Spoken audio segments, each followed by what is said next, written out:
Lyca production Subaskaran தயாரிப்பில் super star Rajinikanth சிறப்பு தோற்றத்தில் லால் சலாம் பிப்ரவரி 9 முதல் திரையரங்குகளில். நினைவில் நிற்கும் திருமணப்பட்டு விவாஹா தி சென்னை சில்க்ஸ். எதற்காக சொல்லினேன் சொன்னால், ஒரு அம்மாவில் வாக்குறுதி கொடுத்தார்கள் தமிழ்நாட்டு மக்களுக்கு. நான் ஆட்சி பொறுப்பேற்று பாதிக்கவில்லை. வீட்டுக்கு பயன்படுத்துகின்ற மின்சாரம் இன்றைய தினம் 52% உயர்த்திருக்கின்றார்கள். வீட்டுக்கு பயன்படுத்துகின்ற மின்சாரம் 52% உயர்த்திருக்கின்றார்கள். இன்னைக்கு நகர்ப்புறத்திலே வாழ்கின்ற மக்கள் 100% வீட்டு வரி உயர்த்திருக்கிறார்கள்.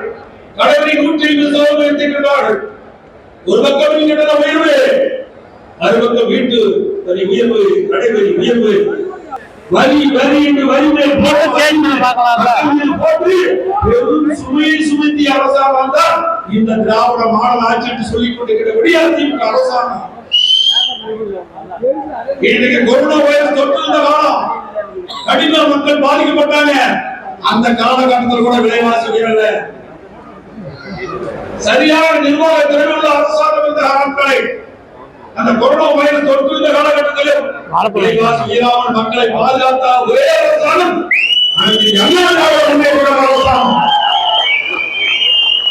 இந்த இடங்களிலே 40% விலைவாசி உயர்ந்து விட்டது. 40% விலைவாசி உயர்ந்து விட்டது. கடுமையான மக்கள் பாதிக்கிறார்கள். ஏழை எளிய ஒதுக்கப்பட்ட நசுக்கப்பட்ட கிராமத்திலே வாழ்கின்றது நகரம் வரை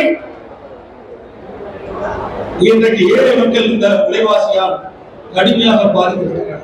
மத்திய மாநில அரசுகள் கவனம் செலுத்தவில்லை. மக்களை பற்றி கவலைப்படாத அரசாங்கங்கள் இன்றைக்கு இருந்து கொண்டிருக்கின்றன. இதையெல்லாம் முடிவு கட்ட வேண்டும் என்று சொன்னால் ஒரே அனைத்து இந்திய அண்ணா திராவிட முன்னேற்ற கழகம் ஒன்றுதான் இதற்கு முடிவு கட்ட முடியும்.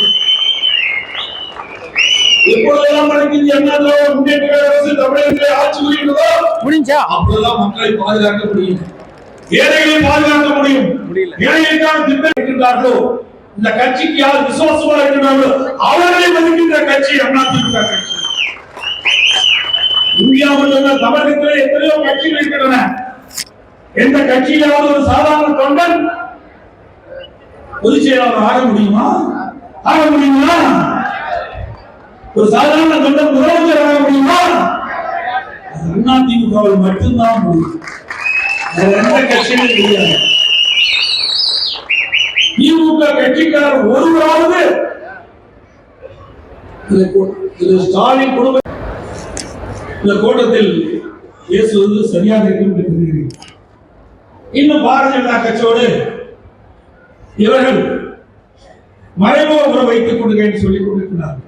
நான் ஏற்கனவே பலமுறை சொல்லிவிட்டேன். மேடையில் இருக்கின்ற முன்னணி தலைவர்களும் தெளிவுபடுத்தி விட்டார்கள். அனைத்து இந்திய அண்ணா திராவிட முன்னேற்ற கழகத்தை பொறுத்த வரைக்கும் ஏற்கனவே அறிவிக்கப்பட்டு விட்டது. 25/9/2023 அன்று அனைத்து இந்திய அண்ணா திராவிட முன்னேற்ற கழக தலைமை கட்சி அலுவலகத்திலே மாவட்ட செயலாளர் கூட்டம், தலைமை கழக நிர்வாகி கூட்டம் கூட்டப்பட்டு அந்த கூட்டத்திலே ஒருமனதாக தீர்மானம் நிறைவேற்றப்பட்டு நாங்கள் அறிவித்தோம். பாரதிய ஜனதா கட்சியோடு அனைத்து இந்திய அண்ணா திராவிட முன்னேற்ற கழகம் கூட்டணியே இல்லை. தேசிய ஜனநாயக அதிமுக இல்லை. இது எப்போ 25/9/2023 தலைமை கழகத்தில் இருந்து அறிவிக்கப்பட்ட செய்தி. அதற்கு பிறகு கிட்டத்தட்ட ஒரு 5 மாத காலமாக வேண்டும் என்றே திட்டமிட்டு பத்திரிகையிலும் ஊடகத்திலும் எதிர்கட்சி சேர்ந்தவர்கள் ஒரு தவறான செய்தி வெளியிட்டுக் கொண்டிருக்கின்றார்கள். ஊடக நபர்களும் பத்திரிகை நபர்களும் இறுதியாக சொல்கிறோம், உறுதியாக சொல்கிறோம், அனைத்து இந்திய அண்ணா திராவிட முன்னேற்ற கழகம் பாரதிய ஜனதா கட்சி இல்லை. ஊடக நபர்களும் பத்திரிகை நபர்களும் இனி இது தொடர்பான எந்த கேள்வியும் எழுப்ப வேண்டாம் என்று அன்போடு உங்களை வேண்டி கேட்கிறோம். அதே நேரத்தில் அனைத்து இந்திய அண்ணா திராவிட முன்னேற்ற கழக கூட்டணி அமைக்கவில்லை என்று சொல்கிறார். எந்த நேரத்தில் அமைக்க வேண்டுமோ அந்த நேரத்தில் சரியான நேரத்திலே திமுக கூட்டணி பேச்சுவார்த்தை என்று சொல்லுங்கள். எங்கே முடிந்தது? இழுபறியாக இருந்து கொண்டிருக்கிறது. இழுபறியாக அந்த கூட்டணியை நிலவிக் கொண்டிருக்கிறது.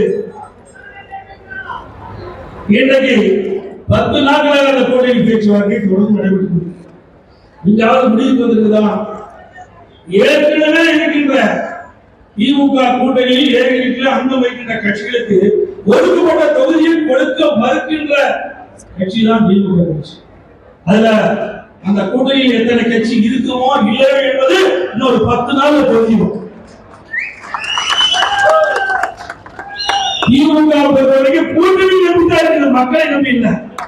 திமுக பொறுத்தவரைக்கும் கூட்டணி நம்பிக்கைதான் இருக்குது, மக்களை நம்பி இல்லை.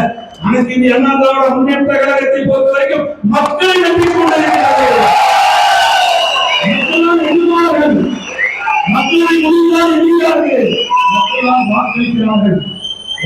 வாக்களிக்கின்ற மக்களை தான் நாங்கள் எஜமானராக நாங்கள் எண்ணுகிறோம். அந்த வாக்களிக்கின்ற மக்களுடைய குரல் நாடாளுமன்றத்தில் ஒலிக்கும்.